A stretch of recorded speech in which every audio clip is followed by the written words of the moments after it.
The frustrations of Guerschon Yabusele taking his talents away from Philadelphia and to the New York Knicks are just beginning to settle, and Jared McCain recently chimed in on the transaction. I do want to highlight exactly what McCain said on losing the Frenchman there, as well as reflect on his true role with the Sixers team, and could his replacement already be in roster with Trendon Watford there. Do want to reflect a little bit on Yabusele. Did we overrate his impact to an extent during what was a lifeless season here in Philadelphia, and everything else that has to do with it? So I'm starting to feel that itch here. Sixers basketball starting to creep closer on the horizon. Now we're seeing some clips from the Rico Hines runs, seeing a little bit of visuals of the VJ Edgecombs of the world playing actual live basketball. I know it is just a pro-am. This is not the NBA to the fullest extent, but going against guys like Julius Randle, Patrick Beverley, guys that are legitimate NBA talents, to me, fires me up a little bit. So let's get into everything here, and do want to start off with just the headline of the article, which does pull up here as I bounce around a little bit, that Jared McCain talks about former Sixers departure. Jared McCain recently discussed the departure of Guerschon Yabusele, and what exactly that McCain said here was, quote,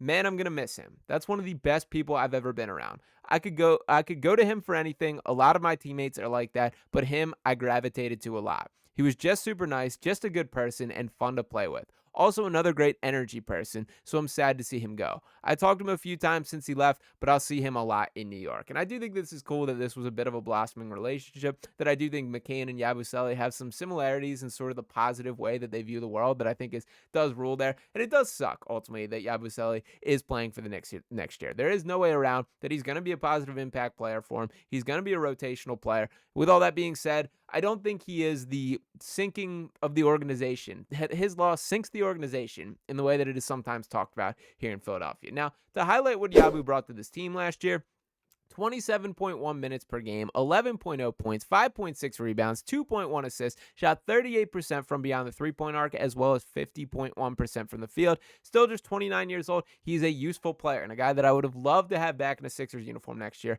but I don't think this cost them to the extent that it is sometimes talked about. And the driving reason for why I say that is Trendon Watford is a pretty damn good replacement for him. Now, to touch on Watford a bit, I first want to pull up his statistical profile, that across his 20.8 minutes per game last year, averaged 10.2 points, 3.6 rebounds, 2.6 assists, shot 46.9% from the field, 33% from three, set to turn 25 this season.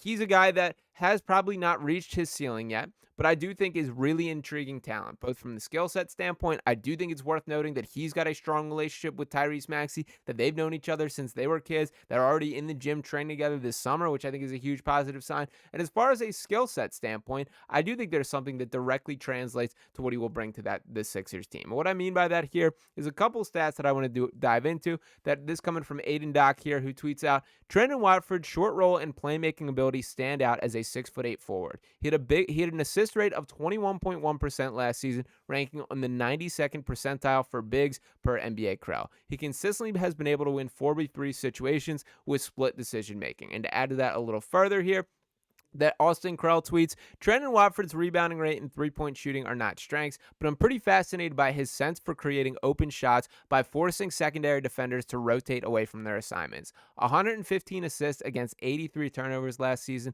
19 of them were on bad passes." Those are impressive metrics for a guy who is a power forward by trade. This is a guy that I think you can sort of squint and look at him as that point forward type of role. Now, why I think that is so valuable to the Sixers team is when you think about how this offense could function in the half court here, there is not a true point guard on roster still. Sure, you can throw me Kyle Lowry if you really want to make that case, but I do think it's fair to assess that Tyrese Maxey is a guy who's taken strides in the right direction as a playmaker, certainly has improved miles since he came into the NBA, but he's a guy who's at his best when he's scoring the basketball. He's a score-first type talent, and that is how the Sixers should continue to utilize him. A guy like Jared McCain, that he certainly can play make, is a capable passer, but is not a guy that I would consider like, a point guard here. He's not the floor general to the extent. Now, he could grow into that as well, and that is a guy that I'm certainly betting on is going to improve in every single category as his NBA career continues to progress and improve here. A guy like VJ Edgecomb has the capabilities to be a bit of a ball handler. We'll see the ball in his hands, take the ball up the court for stretches here,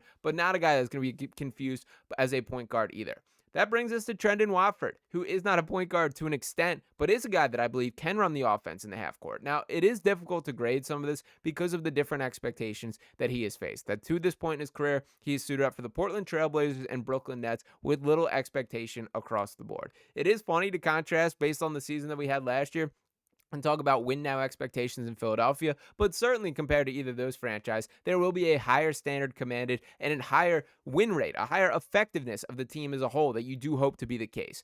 It is tough to kind of compare that because the situations were so different, but the proof is in the pudding for what the actual production has been, and I think Watford did as best as he could in some pretty dire situations there. Now, the Sixers Twitter account tweeted out something that did fire me up a little bit, which was the between the legs pass between Tyrese Maxey and Joel Embiid. This became a little bit of a staple of the offense, something that they relied on fairly regularly here. And I think it's funny because on first look, this is a play that just looks like it's got some added style to it. That we know the dribble handoffs and those type of plays are such a staple in NBA offenses. And Tyrese Maxey and Joel Embiid do it at a very effective level here. But him throwing that little bounce pass between the leg did open some things up and create some more separation. What I mean by that here is look at these side by side for these two pictures. So on the left here, you can see this is right when Joel Embiid's going into his bounce. And picture number 2 is Tyrese Maxey pulling up to shoot. That is a massive gap of space that you can create without Maxey needing to take a dribble. That he did not dribble in between these two pictures there. And just look at the gap in how far he creates in separation. You're going to take those looks 10 out of 10 times. This brings me to the point that this is sort of how I envision the Sixers offense running this year. That it feels like for so long, to an extent, everything has been so Joel Embiid dependent. Now, granted, he's the MVP. He's one of the most superior talents across the entire league, and at his peak, I will take him pound for pound versus any player out here. But that is not the version of Joel Embiid that likely exists anymore, and the Sixers need to come to terms with that. When thinking about what is the most effective version of what this offense could look like, to me, this screams out you have to lean on your young guards and you have to have a ton of motion. That guys like Tyrese Maxey, guys like Jared McCain, and VJ Edgecombe cut from a similar mold here, not quite the same style of player, but a guy I think can absolutely fit this system.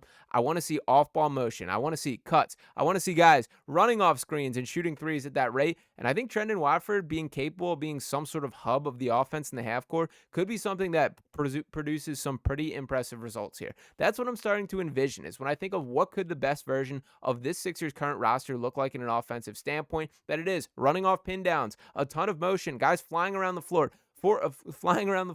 forcing switches, forcing guys to fight through screens. Those create problems for defenses, and that's exactly what the Sixers should be looking to capitalize on. I understand that if and when Joel Embiid returns to the floor, they are going to have to funnel through him to an extent.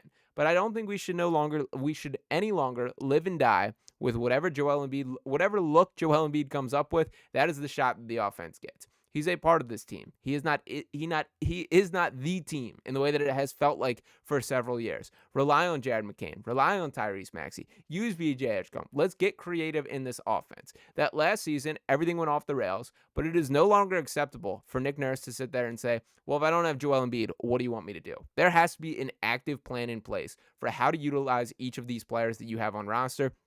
And that involves a ton of motion, a ton of movement in my eyes. This could shape up to be one of the most exciting offenses that we've seen in this Sixers era here. To be determined if Nick Nurse is ready to pull those strings, click those buttons, and execute on the fullest level. But that is what I'm beginning to see the pathway to success for the Sixers overall. Let's get young, let's get athletic, and let's count on those skill sets there. They've accomplished the first part of those. Now it is time to put it in full effect and create a little bit of a different looking offense. And by the way, for those opportunities where you do want to play through Joel Embiid out of the post or at the mid-range here, get motion around him. Get guys flying off ball. Confuse the defense. Throw as many possible looks as you can get at them, and that is when you get the most positive results that you could hope for there. That is what I'm envisioning from the Sixers standpoint. It is time to get creative in this offense. It is time to lean on the youth and athleticism, and that involves a lot of these key pieces. So the baton has felt like it's been passed in Philadelphia. I don't think they're going to be missing out on Guerschon Yabusele as a part of this, but I'm starting to get excited about what this offense could look like. Let me know if you guys feel the same way in the comments, or if you think I'm talking crazy here, that they should still live and die with Joel Embiid, as has been the case to this point. Drop those thoughts below. Appreciate each and every one of you guys tuning into this video. If you have not already, make sure you're smashing that subscribe button, dropping a like on this video here. I'll be back talking to you next time right here on Sixers Digest. Peace.